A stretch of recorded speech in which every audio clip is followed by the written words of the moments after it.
श्री राष्ट्रीय राजपूत करनी सेना के राष्ट्रीय अध्यक्ष सुखदेव सिंह गोगामेडी अपने एक दिवसीय प्रवास पर इंदौर पहुंचे, जहां सेना के राष्ट्रीय महासचिव सुरेश सोनगिरा ने गर्मजोशी से स्वागत किया। जहां गोगामेडी मीडिया से रूबरू हुए। इस दौरान श्री राष्ट्रीय राजपूत करनी सेना के राष्ट्रीय अध्यक्ष गोगामेडी ने आने वाले विधानसभा चुनाव को लेकर राजनीतिक पार्टियों से उनके समाज के उम्मीदवारों को टिकट देने की मांग रखी। नहीं देने पर निर्दलीय उम्मीदवार चुनाव में उतारने की चेतावनी उन्होंने दी है। श्री राष्ट्रीय राजपूत करनी सेना ने चुनाव को लेकर दम भरा है, जहां उन्होंने मध्य प्रदेश में होने वाला विधानसभा चुनाव में अपने प्रत्याशी उतारने की बात कही। सुखदेव गोगामेडी ने हिंदू धर्म से संबंधित बनने वाली फिल्मों को लेकर भी विरोध जताया। कहा कि आजकल की फिल्मों में हिंदू धर्म को मजाक बनाया जा रहा है। वहीं उन्होंने मांग की है कि सेंसर बोर्ड के अध्यक्ष को हटा देना चाहिए और किसी इतिहासकार को वहां बिठाना चाहिए। वहीं विभिन्न मुद्दों को लेकर श्री राष्ट्रीय राजपूत करनी सेना के राष्ट्रीय अध्यक्ष ने पार्टी से अपनी बात रखी। टिकट नहीं मिलते हैं तो इस दौरान फिर हम क्या करेंगे? देखो, नहीं मिलेंगे तो कोई भी युवा जो चुनाव लड़ना चाहेगा उसको हम निर्दलीय लड़ेगा तो निर्दलीय, कोई पार्टी से दूसरी से लड़ना चाहेगा तो पार्टी से हम लड़ाने के लिए तैयार है। पर आगे तो आए। उज्जैन से आए, पिछले दिनों महाकाल लोक के अंदर जो आंधी तूफान से क्षति हुई थी उसको आप किस रूप में लेते हैं? उसमें सरकार ने देखो राहत कार्य के अंदर कुछ तो दिया है, पर अभी वो जो दिया है वो कम है। हम चाहते हैं और पैकेज दिया जाए। सर, श्री राष्ट्रीय राजपूत करनी सेना के आप अध्यक्ष हैं। राष्ट्रीय करनी सेना राजपूत समाज के कई सारे संगठनों में बढ़ गई है। करनी सेना के नाम से कई सारे संगठन आ रहे हैं। करनी सेना आज ब्रांड बन चुकी है। आज पूरे देश के अंदर करनी सेना 22 स्टेट के अंदर है। आपने पहले मध्य प्रदेश के अंदर श्री राष्ट्रीय राजपूत करनी सेना नाम सुना था या करनी सेना सुना था?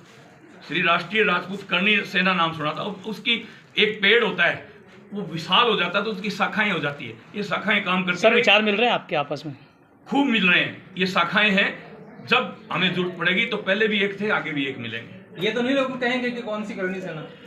कहने वाले कहते ही हैं करनी सेना एक ही, कोई 3 या 4 एक ही संगठन की करनी सेना के नाम से थोड़ी है। दुर्गा दल के नाम से है, महाराणा प्रताप के नाम से है, क्षत्रिय महासभाएं अनेकों हैं, क्षत्रिय संगठन अनेकों भागों में। कम देश के अंदर हमने देखा है करीब 5000 रजिस्ट्रेशन क्षत्रिय समाज के नाम से रजिस्ट्रेशन। इसे बिखराव की बात कर रहे हैं ना। केंद्र सरकार केंद्र की भर्तियों के अंदर जमीन मकान प्लाट की शर्त हटा दे और अन्य जो आरक्षणधारी हैं, जिनको आरक्षण अन्य जातियों को दे रखा है, उसी तरह हमें भी पंचायत चुनाव और नगर निगम चुनाव के अंदर आरक्षण दिया जाए और केंद्र की भर्तियों के अंदर जमीन मकान प्लाट की शर्त हटा दी जाए। ये अब हमारी प्रमुखता से मांग चल रही है। आगामी विधानसभा चुनाव भी अब सामने आ गए हैं। देखो, गहलोत साहब अपनी जगह पर हैं। हर प्रदेश की अलग अलग कहानी है। शिव प्रताप जी 5 जनवरी को आप लोगों ने देखा होगा, काफी हमारी मांगे थी। जैसे ईडब्ल्यूएस के अंदर जमीन मकान प्लाट की शर्त थी और आयु में छूट का मामला था, क्योंकि 2 साल कोरोना काल बीतने के कारण काफी भाई ओवरेज हो गए थे नौकरियों के अंदर। नौकरियां 2 साल बाद में निकली तो आयु में छूट की भी हमने उनसे मांग मनवाई थी। और ईडब्ल्यूएस के अंदर भी काफी सरलीकरण के शिवराज सिंह से भी करवाया हम लोगों ने और गहलोत साहब से भी करवाया। तो अब आगे आपका आने वाले अब हम ये चाहते हैं, ये मेरा सौभाग्य है। मेरा नाम सुरेश सिंह सोनगरा, श्री राष्ट्रीय राजपूत करनी सेना से राष्ट्र महासचिव होने के नाते मेरे जो मुखिया आए हैं, ये मेरा सौभाग्य है कि हम सबका आज इनको हम दादा हमारे जो राष्ट्रीय अध्यक्ष हैं और हमारे कटार दादा जो इसकी बोले रीढ़ की हड्डी हमारे जो उपाध्यक्ष जी हैं, ये पधारे। तो आज मेरा मन और मेरी आत्मा तृप्त हो गई। मेरे निजी निवास पे आए हैं तो हमारी कई प्रकार, आज सुबह से कल से मैं इन्हीं के साथ में कई प्रकार की मुद्दे पे चर्चा चल रही थी। जैसे हमने बताया कि महाराणा प्रताप की हम 1000 मूर्तियों को स्थापना करने वाले मध्य प्रदेश में हैं। अभी इस गार्डन का नाम भी हमने महाराणा प्रताप रखा है। और सबसे पहले आज दादा को यहाँ बताने के इसलिए लाया कि मध्य प्रदेश का सबसे बड़ी बिल्डिंग में सबसे बड़ा ध्वज रहेगा और सबसे बड़ी मूर्ति जो रहेगी महाराणा प्रताप की, वो इस हवेली के ऊपर रहेगी। साथ में चर्चाओं के बाद कई अनेक चर्चा हमने की, चुनावों के ऊपर चर्चा की, जो दादा ने आपको बताया।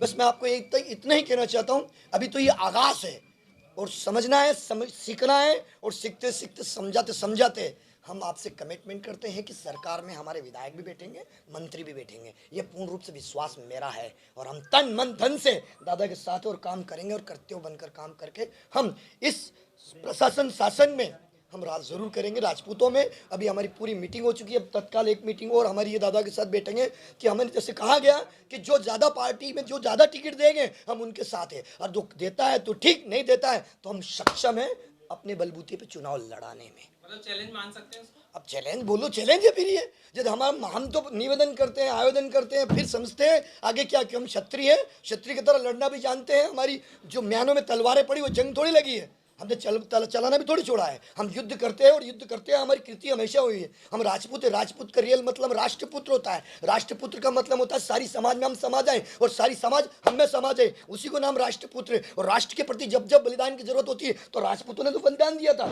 जब दादा के ऊपर एक चैलेंज किया गया था कि कोई भी जम्मू कश्मीर में वहाँ पे झंडा नहीं फहरा सकते हैं, वो दिन याद करो फिर किसने झंडा फहराया था, माँ मही में भी उठाया था। चैलेंज लेना राजपूतों का तो कर्तव्य बनता है, यही तो हमने जीवन भर किया है। युद्ध की रणनीति में यदि हमें कोई ललकारे तो हमारे पुरुषोत्तम राम ने कहा है हम काल से भी, मौत से भी लड़ सकते हैं। तो वो युद्ध भी हमारे लिए एक तरह का हम समाज के लिए काम करते हैं।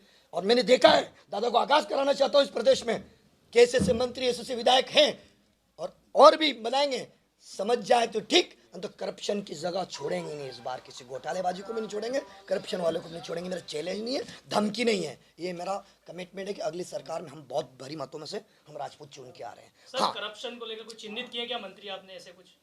मैं आपने क्या कहा, रखूंगा सामने टेबल पे रखूंगा। जब हमारी बात नहीं मानी जाएगी तो मैं तो आपको दो बात कहना चाह रहा हूँ मैं आपसे। सबसे बड़ी बात मैंने आपसे रखी है कि माय डियर फ्रेंड्स, एक बात याद रखना, ये चुनाव नहीं, ये दंगल है एक तरह का अभी का।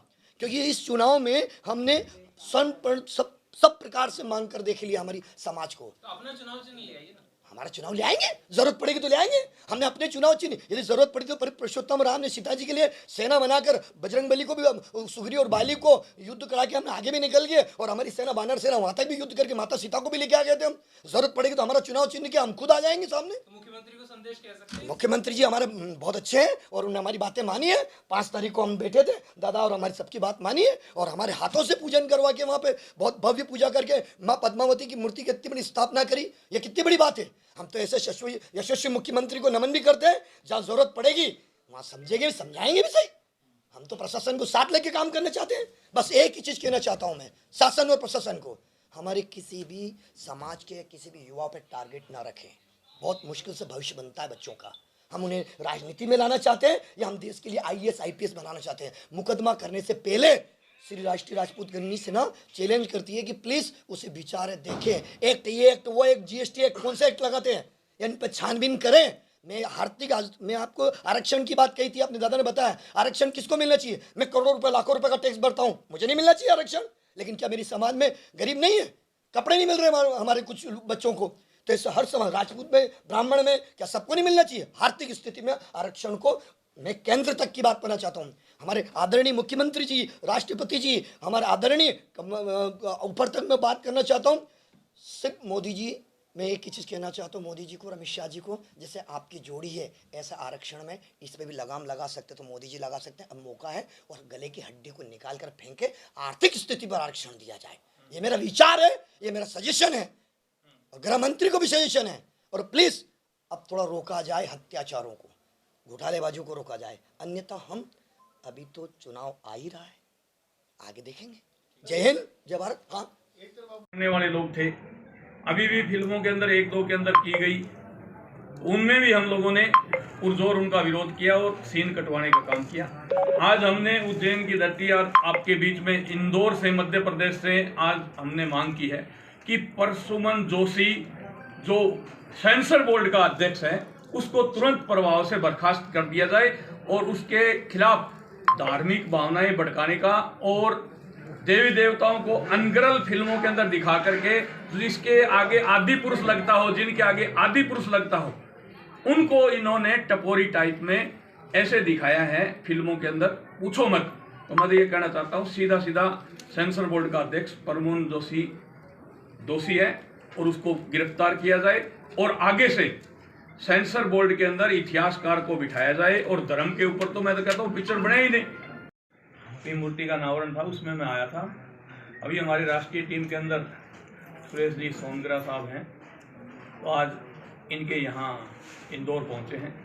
मेरा तो यही कहना है कि जहाँ भी देश की अखंडता की, एकता की बात आती है वहाँ हमेशा से क्षत्रिय आगे रहे हैं और श्री राष्ट्रीय राजपूत करनी सेना आप लोगों ने देखा है खूब लड़ाइयाँ लड़ी है, चाहे EWS की लड़ाई हो पूरे भारत के अंदर। हमने जो सवर्ण आर्थिक पिछड़े थे उनके लिए भी ये लड़ाई लड़ी। उसके अंदर ब्राह्मण बनिए और राजपूत तो आते ही आते हैं। काफ़ी लोगों को पता नहीं है इस सवर्ण समाज के अंदर शेख, सैयद, पठान और क्याम खानी समाज के भी लोग सवर्ण समाज में आर्थिक आरक्षण का फायदा